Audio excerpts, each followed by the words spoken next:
Hello friends, welcome back to my channel. My name is Kaushik. आज के मैं बनाबो निजे हाथेर चाउमिन। हाँ, आमार दीदी बिয়ের আগে যেভাবে বানাতো সেভাবে বানানোর একটু ট্রাই করব। তো তোমরা ভিডিওটা কন্টিনিউ দেখতে থাকো, আর ভিডিওটা ভালো লাগলে লাইক শেয়ার সাবস্ক্রাইব করে দিও। সো আমরা এখন ভিডিও দিকে যাওয়া যাক।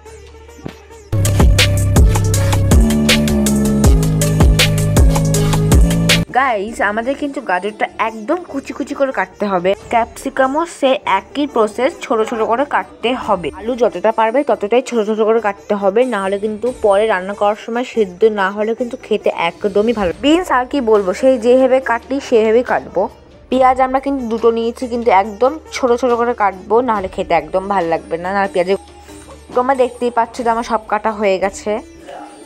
এইবার আমরা ডিম ভেঙে গুলিয়ে নেব। কাঁচা চাউমিন বাটিতে রেখে দিলাম, আর গরম হওয়ার পর কিন্তু আমরা 3 চামচ লবণ দিয়ে দেবো। তোমরা যতটা পারবে ততটাই দেবা। এবার খুন্তি দিয়ে গুলিয়ে নেব।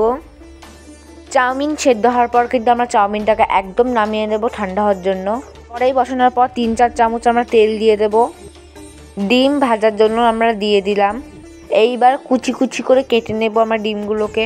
এইবার নামিয়ে নেব। আবার আমরা তেল দিয়ে দেব, তারপর সবজিগুলো সব দিয়ে দেব ভাজার জন্য। তারপর একটু নাড়িয়ে চাড়িয়ে নিলাম। স্বস্তি বোধ হচ্ছে না, এবার চাউমিন দিয়ে দেব। চাউমিনটাকেও নাড়িয়ে নিলাম। এবার যে ডিম ভেজে রেখেছিলাম ওটা আমরা দিয়ে দেব। এবার রান্না হওয়ার পর এবার আমরা ঘরে নিয়ে যাব আমার সুইট সুইট মাম্মির জন্য। মা রিভিউ দেবে। কেমন? ভালো। কতটা? অনেকটা। কেমন? খাইতে দাও, তারপর তো বলবো।